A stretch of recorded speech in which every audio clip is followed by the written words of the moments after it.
I think part of the problem is, as we say, is democracy in action, and all these institutional parts that haven't been put in place. That's what, and it makes it easy for the incumbent to, maneuver with the system. And as long as that happens, it's not built in the Constitution. It's not built in campaign finance reforms. It's not built in who is paying for a campaign. There's a lot of money that comes on. I mean, as Eddie just said, in Rwanda, how can you compete with Paul Kagame, who's using government funds, and you are an independent or even an opposition party candidate, but where are you getting your money? But how strong or how independent are these electoral bodies to administer these supposed credible, free, fair, transparent elections? Because usually these international poll observers will say the elections were free, fair, and transparent. However, the ruling parties are so strong that they lean on these electoral commission officials and they pretty much yield to their whims and caprices. I think, like you said, the trend in West Africa is promising. They have been able to build institutions, and most of the institutions are becoming more independent. Whereas in other parts of Africa, you find electoral commissions being used as a tool to further the interests of the incumbents.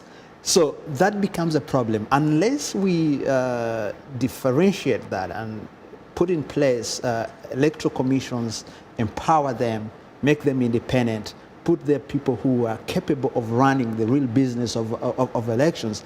Otherwise, we're going to keep having the same problems. Right now in Kenya, they're in courts because the opposition is saying probably, yes, challenge the results. Yeah, the ruling party or the incumbent might have, done this and this and this and this to his favor. Which is something that in West Africa they're trying to overcome. You look at Ghana, like you said, Nigeria. Look at even in where Yaya Jammeh, Gambia. The Gambia. We had a ruthless dictator there, but the Electoral Commission was able to conduct an election that was free and fair, that actually... Let us not forget that the ruling party or the president appears to choose who heads the Electoral Commission. Absolutely. And the government of the day funds the Electoral Commission. Yeah. So how truly independent are they?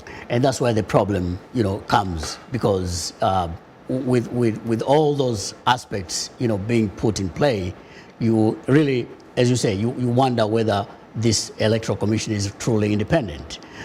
In Kenya, for instance, they went through a very rigorous, process to get the Electoral Commission, the current one. The earlier one was dissolved. They created this one. All the commissioners, they had to go through the parliament. But still, there is some kind of semblance that, the government, had some power over this, the IEBC. Now, that's, hard to prove, but that's in a presumed, assumption that exists over this Electoral Commission. And that's the problem that happens in many African countries.